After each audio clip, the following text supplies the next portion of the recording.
Hi friends, మనము ఈ వీడియోలో మనకు బౌద్ధ మతంలో గల ప్రముఖ బౌద్ధ పండితుల గురించి చూద్దాము.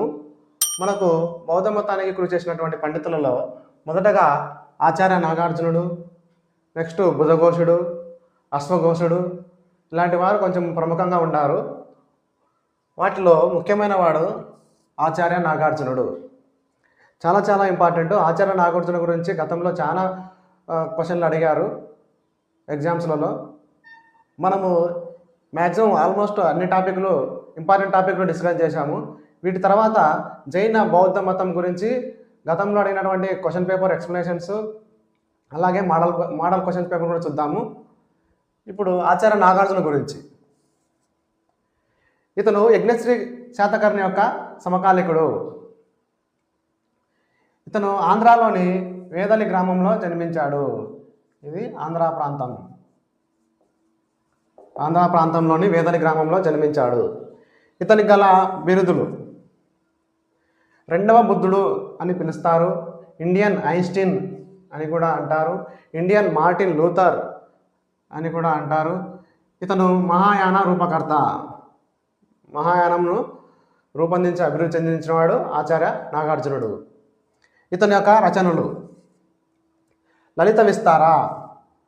లలిత విస్తార ఇందులో ఏం తెలుపుతుంది అనేది కూడా చూసుకోవాలి.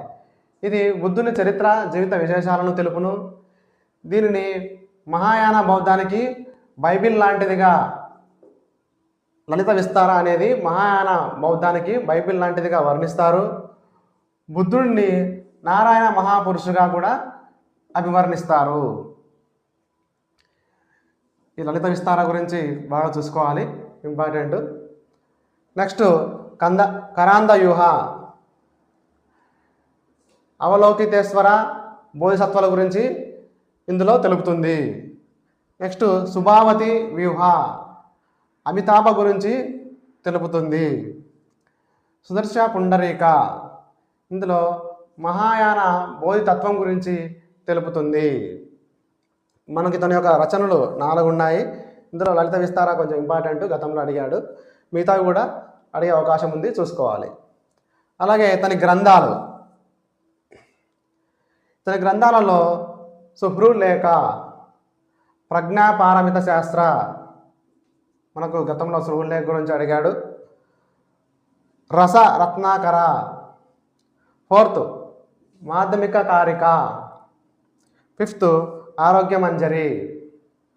ఓకే ఫ్రెండ్స్, మనకు బౌద్ధ మత పండితుల్లో ఆచార్య నాగార్జునుడు గురించి చూసాము. నెక్స్ట్ బుధఘోషుడు, అశ్వఘోషుడు గురించి చూద్దాం. బుధఘోషుడు హీనాయాన శాఖకు చెందినవాడు. మనకు ఆచార్య నాగార్జున వచ్చేసి మహాయాన శాఖకు చెందినవాడు. ఇతను శ్రీలంక, బర్మా వెళ్ళి హీనాయానం రచనలు తెచ్చి భారత్లో ప్రచారం చేశాడు. అంటే బుధఘోషుడు సమయానికి మనకు భారత్లో హీనాయానం అంతరించే దశలో ఉంది. ఆ సమయంలో అతడు శ్రీలంక, బర్మా వెళ్ళి అక్కడ రచనలు తీసుకొచ్చి భారత్లో హీనాయాన ప్రచారం చేశాడు. ఇతను రచించిన గ్రంథం వచ్చేసి విసుమగ్గ అనే గ్రంథాన్ని రచించాడు. ఇతను త్రిపీఠకాలకి వాక్యాలు రాశాడు. మనం త్రిపీఠకాలు చదివేటప్పుడు చూసాము, బుధఘోషుడు త్రిపీఠకాలకు వ్యాఖ్యానం రాశాడని చెప్పేసి. అవి చూద్దాం. వినయపీఠక వ్యాఖ్యానం వచ్చేసి సామంత ప్రసాదిక, అభిధమ్మ పీఠిక, కథావత్తు ప్రకరణ, సుత్తపీఠకలో తిరిగి 5 నికాయలు ఉన్నాయి. ఆ 5 నికాయలపై వ్యాఖ్యానాలు రాశాడు. నెక్స్ట్ అశ్వఘోషుడు, ఇతనిని ఇండియన్ మిల్టన్గా అభివర్ణిస్తారు. ఇతను సంస్కృతంలో గ్రంథాలు రాశాడు. మన బౌద్ధ మత సాహిత్యము 2 భాషలలో ఉంది. ఒకటి పాలీ భాష, సంస్కృత భాష అని చూసాము. మనకు ఈ పీఠికలు పాలీ భాషలో ఉన్నాయని కూడా చూసాము. ఇప్పుడు అశ్వఘోషుడు వచ్చేసి అతను గ్రంథాలు సంస్కృతంలో రాశాడు. ఇవి సంస్కృతంలో ఉన్నాయి. బుధ చరిత్రం చాలా ఇంపార్టెంట్, గతంలో అడిగాడు. అలాగే ఏ భాషలో ఉందని కూడా అడిగాడు. అశ్వఘోషుడు బుధ చరిత్రం ఏ భాషలో రాశాడు?